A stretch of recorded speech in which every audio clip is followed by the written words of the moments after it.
Thank you. Welcome to Stag Industrial's conference call covering the third quarter 2023 results. In addition to the press release distributed yesterday, we have posted an unaudited quarterly supplemental information presentation on the company's website at www.stagindustrial.com under the Investor Relations section. On today's call, the company's prepared remarks and answers to your questions will contain forward-looking statements as defined in the Private Securities Litigation Reform Act of 1995. Forward-looking statements address matters that are subject to risks and uncertainties that may cause actual results to differ from those discussed today. Examples of forward-looking statements include forecasts of core FFO, same-store NOI, G&A, acquisition and disposition volumes, retention rates and other guidance, leasing prospects, rent collections, industry and economic trends, and other matters. We encourage all listeners to review the more detailed discussion related to these forward-looking statements contained in the company's filings with the SEC and the definitions and reconciliations of non-GAAP measures contained in the supplemental information package available on the company's website. As a reminder, forward-looking statements represent management's estimates as of today. Stag Industrial assumes no obligation to update any forward-looking statements. On today's call, you will hear from Bill Crooker, our Chief Executive Officer, and Matt Pinard, our Chief Financial Officer. Also here with us today is Mike Chase, our Chief Investment Officer, and Steve Kimball, EVP of Real Estate Operations, who are available to answer questions specific to their areas of focus. I will now turn the call over to Bill. Thank you, Steve. Good morning, everybody, and welcome to the third quarter earnings call for Stag Industrial. We're happy to have you with us today as we discuss our results for the quarter. Industrial leasing activity is tracking to be one of the best years on record. Stag's portfolio is benefiting from secular tailwinds, including nearshoring, onshoring, and e-commerce. Market rent growth, however, has generally experienced a degree of normalization given the changing landscape. Construction starts have steadily declined since the end of last year, primarily driven by more expensive debt capital, which in many instances is difficult to obtain at affordable rates. We expect the lack of new construction starts to provide an acceleration of market rent growth as the existing supply is absorbed. The softest part of the industrial market continues to be concentrated in big box spaces between 500,000 and 1 million square feet, particularly first-generation space. In light of the potential economic uncertainty, large tenants are opting to leverage third-party logistic providers as opposed to funding expensive capital projects to move into new space. Subleasing has also been concentrated in these larger spaces. It is important to note that Stag's average suite size is less than 150,000 square feet and does not compete directly with these larger spaces. Deliveries are projected to be approximately 3% of the overall industrial stock this year, with nearly half of these deliveries classified as big box buildings. These deliveries are expected to result in national vacancy rate of 4.4% by year-end, a slight uptick from last quarter's forecast. This level of vacancy is still indicative of strong conditions. We expect market rent growth in our portfolio to be in the high single digits this year, and we expect market rent growth in our portfolio for 2024 to be in the mid-single digits. The portfolio has remained resilient, due in part to our positioning within the markets we operate in. Because of the average suite size, our portfolio is meeting the strongest part of the demand in our markets. There has been a convergence in rent growth between coastal and non-coastal markets, which is largely driven by the secular tailwinds mentioned earlier, as well as an influx of economic investment by both the federal government and private enterprises in non-coastal markets. We are proud to report cash and GAAP leasing spreads at record highs for Stag. As of October 24th, we have achieved 98% of the leasing we expect to accomplish in 2023 at cash leasing spreads of 30.1%. For 2024, we have addressed 37% of next year's expected leasing, approximately 5 million square feet, achieving 30% cash releasing spreads. Moving to acquisitions, in the middle of this year, the bid-ask spread between sellers and buyers narrowed towards levels where transactions could begin to clear. Our acquisition volume for the third quarter totaled $204.3 million. This consisted of 12 buildings with cash and straight-line cap rates of 6.2% and 6.7%, respectively. Subsequent to quarter end, we acquired 3 buildings for $67.5 million at a 6.7 cash cap rate. Recently, the rapid increase in interest rates has dampened the reserve transaction market, and as such, we have adjusted our guidance accordingly. In terms of dispositions this quarter, we sold 2 non-core buildings for aggregate proceeds of $28.4 million.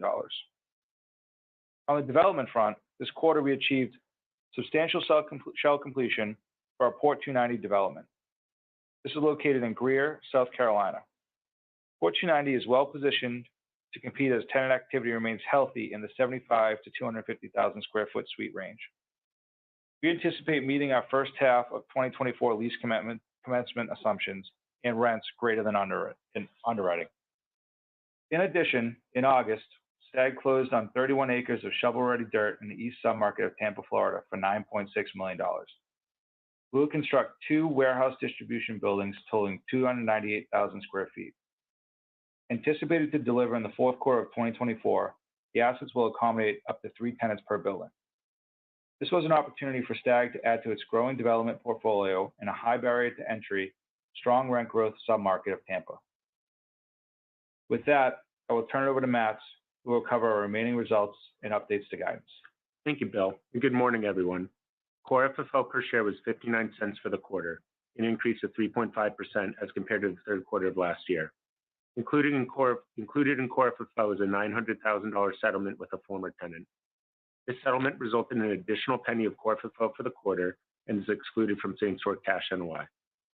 Cash available for distribution for the third quarter totaled $96.8 million. We have retained $71.4 million of cash flow after dividends paid this year through September 30th. Leverage is just below the low end of our guidance range, with net debt to annualized run rate adjusted EBITDA equal to 4.9 times. Liquidity today stands at $683 million. During the quarter, we commenced 19 leases totaling 2.3 million square feet, which generated record cash and straight-line leasing spreads of 39.3% and 54.2% respectively. We expect cash leasing spreads of approximately 30% for the year. Retention was 74.4% for the quarter and 82.5% when adjusted for immediate backfills. We achieved same-store cash NOI growth of 5.3% for the quarter and 5.3% year-to-date. We've experienced 3 basis points of credit loss through September 30th this year. In terms of capital market activity, on July 27th, we fully settled all outstanding forward equity contracts and received $61.2 million in proceeds. Moving to guidance, we made the following updates. We increased our cash same-store guidance to a range of 5.25% and 5.5% for the year, or 25 basis points at the midpoint. Due to the current uncertain macro environment, we have reduced our expectation for acquisitions and disposition volume for the remainder of the year. We have decreased and narrowed the range of expected acquisition volume to a range of $300 to $350 million. Acquisition cap rates for the year are now expected to range between 6.2% and 6.3%. These ranges are driven by the material reduction in incremental acquisition volume this year and largely reflective of acquisitions made year to date. We decreased our disposition guidance to a range of $100 to $125 million based on our progress through today, a decrease to the midpoint of $37.5 million. Core FFO per share guidance has increased to a range of $2.26 to $2.28 per share, an increase to the midpoint of 2 cents. We've updated our retention percentage to 75% for the year. G&A expectations for the year have been decreased to a range of $48 to $49 million. Finally, we expect net debt to annualized run rate adjusted EBITDA to be between 5 and 5.25 times. I will now turn it back over to Bill. Thank you, Matt. Our team continues to drive value in the face of continued macroeconomic uncertainty. I'm happy about STAG's relative position within the public REIT sector. Our defensive balance sheet, coupled with the resilience of industrial fundamentals within the industrial space, will allow us to be opportunistic as the landscape evolves going forward. We'll now turn it back to the operator for questions. Thank you. Ladies and gentlemen, we will now be conducting a question and answer session. If you would like to ask a question, please press star and 1 on your telephone keypad. A confirmation tone will indicate your line is in the question queue. You may press star and 2 if you'd like to remove your question from the queue. For participants using speaker equipment, it may be necessary to pick up your handset before pressing the star keys. Ladies and gentlemen, we request you to restrict to 1 question and 1 follow-up question per participant. One moment, please, while we poll for questions. Our first question comes from Craig Mailman with Citi. Please go ahead. Hey, good morning, guys. Just one clarification. In the sup, when you guys put the 6.2 cash cap rate and 6.7, are those initial cash cap rates, or is that more of a stabilized cash cap rate? It's a stabilized cap rate if the lease is expiring within the first year, effectively. So we had a couple of those, or there's a vacancy in there, Craig. But other than that, it's the in place. So from a market cap rate perspective for the Q3 acquisitions, it's around 6.7, 6.8, if that helps. Okay, but what would be the difference between the 6.2 and the initial? Would it be pretty tight, or? There's one of our buildings. There's some vacancy in there, so that's obviously going to drag it down. It's probably in the 100 basis points plus a little lower for a short period of time. And then just the follow-up question, Bill, your commentary on market rent growth sounds relatively good versus some of your coastal peers this earnings season. Which markets do you think are really kind of the driver of only seeing kind of a downtick from maybe high single-digit rent growth this year to mid-single-digit next year, given some of the issues that some of the coastal markets are facing? Yeah, it's still a similar scenario to what we had last quarter, where it's more of a size difference than markets for us. So the bigger boxes are slowing, and that market rent growth is probably flat to maybe even negative. And the smaller suite sizes, less than 150,000 square feet, are still holding up really well. So where we're seeing some weakness in bigger boxes, it's the big box distribution markets, Indianapolis, Columbus, South Dallas. Those ones will struggle with that suite size. But when you get the smaller suite sizes, all those markets are still holding up really well. Great, thank you. Thank you, Craig. Thank you. Our next question comes from John Kim with BMO Capital Markets. Please go ahead. Thank you.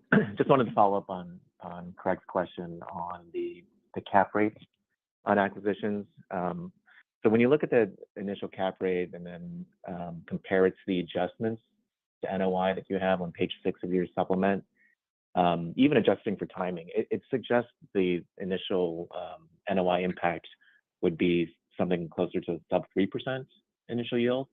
So I'm wondering what that discrepancy is in regards to. The discrepancy is primarily related to dispositions. So we had a couple of non-core dispositions this quarter. I think one was a fixed option that was a higher cap rate that the tenant had, and another was a non-core, non-CBRE Tier 1 market that we disposed of. So those were higher cap rates. So I think when you look at that run rate adjustment, it's a mix of acquisitions and dispositions. So what were the cap rates and dispositions? Matt, do you have those? Yeah, hi. Good morning, John. The aggregate disposition cap rate for those two, they were both 100% occupied. It was 8.8%. Okay. And again, to reiterate what Bill said, these are assets that did not have a home in our portfolio, and we opportunistically disposed of these two. Got it. Okay, thank you. Thanks, John. Thank you. Our next question comes from Vince Tibone with Green Street. Please go ahead. Hi, good morning. I have a few questions on the Tampa development activity. If you could just maybe provide the expected spend and incremental yield on those buildings, and also talk about kind of what profit margins you're targeting on these projects, given just the uncertain cap rate environment. Curious how you guys thought about the market cap rate on those once they're done. Thanks, Vince. That was a great opportunity for us, and something that I think in a different capital market environment, something that we would not have been able to enter into. And when we acquired that, as I said, that the dirt was shovel ready, and so we could begin construction on almost immediately. From a profit margin, it's got to be high teens. The reason why it's maybe not higher is because we didn't do any of the entitlement of the land, so a little bit lower on the risk spectrum. And from a yield basis, it's going to be high sixes, depending on exactly when we lease it. High sixes, maybe even touch a 7. And just clear, is that a GAAP or a cash yield, the ones you just That's referenced? cash. That's cash. Got it. Nope, that's helpful. And then is this, more of a one-off deal, as you mentioned, maybe unique opportunity, or do you expect to kind of look for more of these and start more development projects over the next year or so? I mean, we'd love to do more of these, and this is a great opportunity. We have a great partner in the transaction. It's not a JV; we own the whole thing, but just who's constructing it for us. As these opportunities present themselves, if we saw more opportunities like this, we'd absolutely execute on it. It's something that we think is in the long term the best interest of our stakeholders, and something that in this environment it's better use of our capital than acquiring stabilized acquisitions. Great, thank you. Thank you. Thank you. Our next question comes from the line of Nick Tillman with Baird. Please go ahead. Hey, good morning, guys. Maybe on the acquisition activity in the third quarter, you guys kind of acquired an Inland Empire. I know that's a market that's been a little bit too pricey there, so maybe a little bit more details on what you're seeing in that market and what made that a good opportunity here. Yeah, I'll pass it over to Mike Chase to answer that one. Yeah, thanks, Nick. The asset is located in the southern portion of the Riverside market, which it fortunately pulls tenant base from the Inland Empire and from San Diego, which is something that we attracted us in terms of that the transaction. In addition, there was 2 buildings, about 73 and 84,000 square feet. They break down to as little as 15,000 square feet. It was 100% occupied, but with 7 tenants. But it really meets the kind of the meat of the market in that area. And so that was really what kind of drew us to that transaction. That's helpful. And then maybe for Matt, it looks like reimbursements kind of ticked up sequentially. Just wondering if I could get a couple more details on that, and maybe driving forward, like changes. Yeah, absolutely, Nick.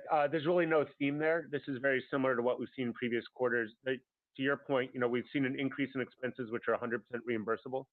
So we recommend looking at the aggregate line as opposed to the revenues and expense. Again, it's just kind of a size-based percentage, right? The change on a smaller base versus change on a bigger base. That's helpful. Thanks, guys. Thank you. Our next question comes from Jason Belcher with Wells Fargo. Please go ahead. Yeah, hi, good morning. I guess first, just following up on the Riverside, California acquisition. I think that's your first foray, or at least one of your first forays into the Southern California market. Is that going to be a new market that you're targeting for additional growth, or is it more of a one-off opportunity at this point? Yeah, we own another asset in San Diego, which is close to there. We like the market. It's just for us, it's always been entry price there. So this deal in particular was a 6.5 cap, and I think was 10 to 15% below market as well, and that's not included in the 6.5%. So for us, a good opportunity to get into that market. And as Mike said, the suite sizes we really like there, and it meets the demand. So as those opportunities present themselves as in this type of capital market environment, we're going to execute on them if we can. Got it. Thanks. And then just thinking about all the noise we're hearing around larger tenants taking longer to make leasing decisions. Just can you help us think about how this affects your your largely single tenant portfolio, and do you think this dynamic could drive occupancy headwinds if it persists into 24? Yeah, so our portfolio is 75% single tenant, 25% multi-tenant. Way we underwrite our assets is if it's a market that is smaller suite size, we make sure that our assets can break down if we need to. With that being said, larger assets, next year we have no assets rolling above 400,000 square feet. We have a few that are rolling above 300,000 square feet, but I think for the majority of those, we've already renewed them. So for us, our portfolio doesn't really face those big box headwinds next year. And again, as I said in my prepared remarks, our average suite size is less than 150,000 square feet. I think it's 140-ish thousand square feet. That's helpful. Thank you. Thank you. Thank you. Our next question comes from Samir Khanal with Evercore ISI. Please go ahead. Hey, good morning, everyone. I guess, Bill, on this market rent growth, this sort of high single digits kind of range you're talking about now, maybe expand on the demand that's sort of driving that. And just, is that a function of demand you're seeing, like nearshoring or onshoring, given your markets? Maybe the low supply in your markets. I'm just trying to get a bit of a better understanding, given that it's different from your peers. Thanks. Yeah, it's a good question. This year, the high single digits, it's a little over 8%, to get a little more specific on that. The demand is coming from a number of various industries. 3PLs have been a big driver. We've seen e-commerce tenants continue to be a big driver. With respect to nearshoring, onshoring, we've had some wins this year. I mentioned the last call, the call before, our El Paso assets. We'd had significant demand when we put those assets out to market, and we effectively doubled what we thought our asking rents were going to be on those assets. With respect to onshoring, we haven't seen the direct demand impact our portfolio, but as we mentioned in our investor presentations, it certainly feels like it's coming. It's just hard to measure the exact timing and the significance of the impact to market rent, the positive impact to market rent growth. And then, how our market rent growth compares to our peers. And part of it's the demand we just talked about, as well as the limited supply. And when you look at the map and where supply is coming online, half of the supply is big box, not competing with our space, and a lot of the other supply is in the top, call it 10, 15 markets. So less supply with continued demand, and I think in the short to medium term, incremental demand from the onshoring. Got it. Thanks, Bill, for that. And then I guess this is a follow-up. I'm sorry if I missed this, but I know in the last quarter you talked about these development acquisition opportunities. It sounds like it's pencils down for kind of the overall acquisition guidance, but I guess what's the case with those development acquisitions as well? What are the opportunities you're seeing? We're seeing opportunities similar to the one that we're executing in Tampa, where the initial price is low. So when you think about our pipeline, the pipeline is, call it $100 to $150 million of these potential development opportunities, but that's just our initial outflow of capital for that. So $8 to $15 million land parcel, and then you'll build another $40 million to build a development. So there's a lot of those opportunities we're seeing, just given the state of the capital markets. But we're focused, I think I mentioned this on a prior call as well, our strategy is being in the tier 1 CBRE markets. From a development standpoint, it's really the top half of those markets, so probably the top 30 markets. And that's what we're doing with both our Port 290 and our Tampa development. So we expect there to be more opportunities. We're seeing opportunities. It's just they take a little bit longer. And obviously, we wanted to get them for the most effective price for us. And the funding for those opportunities would come from sort of free cash flow, or how are you thinking about that? Yeah, a combination of free cash flow and revolver right now. Got it. Thank you, guys. Thank you. Thank you. Our next question comes from the line of Camille Bonnell with Bank of America. Please go ahead. Good morning. This is Andrew Berger on behalf of Camille. Just wondering if we could get some more thoughts around dispositions. I know your dispositions this quarter were non-core, but just wondering about how you're thinking about capital recycling, big picture, whether you'd sell core assets as we, end 23 and head into 24. Yeah, I mean, on an aggregate basis this year, we had about half of our dispositions were non-core, half were, call it opportunistic. On aggregate, I think the cap rate was high sixes, low sevens. So opportunistic dispositions were in the mid fives. So very good execution given the capital market environment. You know, when we adjust our acquisition guidance down, we also adjust our disposition guidance down.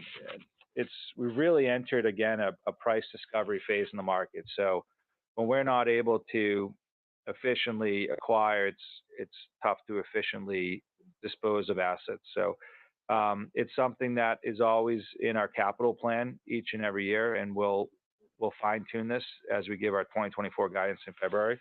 But right now the market's pretty quiet, just given the volatility in interest rates. Got it. That makes sense. And then as my follow-up, could you please talk a little bit about how you're thinking about equity versus debt as a capital source and maybe the current cost spread between the two? Yeah, absolutely. Hi, this is Matt. I think number one, the overarching thing is we need an appropriate use for any capital deployment.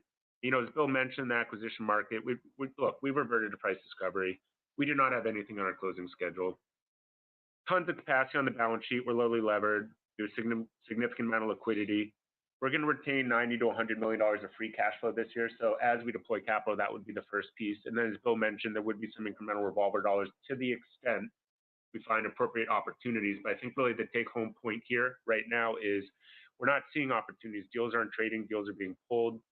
10-year hit 5. That kind of reset the market. So, you know, we're not really evaluating many opportunities today.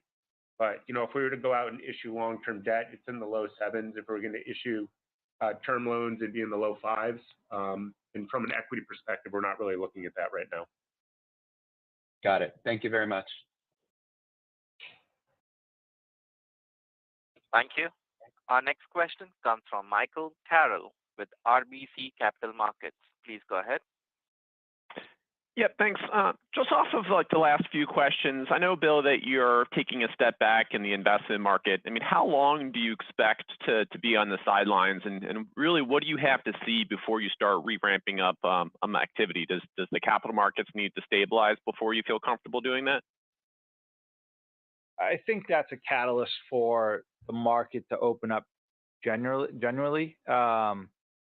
If we see good opportunities and sellers willing to sell at what returns that we're requiring in this capital market environment, we'll execute on those. We're still underwriting transactions, and just what happens is we're back into this time where the bid-ask spreads are wider, and that happens when you have a rapid spike in interest rates. And then what happens? Usually, you get 1 or 2 deals closed, and then you start to get market comps, and everybody feels a little bit more confident what market pricing is. So we're still underwriting deals, we're still evaluating deals, but we're just underwriting for higher initial returns. Okay, great. And then I'm not sure if you mentioned this yet or not, but last year at this time, you kind of gave us a look through on your 2023 renewal process. I guess, can you give us an update or how you're thinking about 2024? And will cash lease spreads next year be similar to what they are this year, or to date, are they similar to what they are this year? Yeah, so we've addressed 37% of our expecting leasing for 2024. It's about 5 million square feet. And the rental spreads on that is about 30%. And then from next year for what we expect for leasing spreads, I mean, we're not giving all of our guidance on this call, but it's 25 to 30% is, I think, where I'm comfortable saying leasing spreads are for next year at this time. Okay, great. Thank you. Thanks. Thank you. Ladies and gentlemen, a reminder, if you wish to ask questions, please press star and 1. Our next question comes from the line of Mike Mueller with JP Morgan. Please go ahead. Yeah, hi. I guess, can you talk a little bit about the view of single-tenant versus multi-tenant buildings right now? Because it sounds like your initial developments are going to be more multi-tenant skewed, and should we think of that as the template for the developments going forward? Well, I think our view is we're trying to achieve the best risk-adjusted returns, Mike, and in our developments, specifically, we want to make sure that our developments are meeting the demand in the market. And so for that Tampa development, it's smaller users. And so we want to make sure we're building to meet that demand.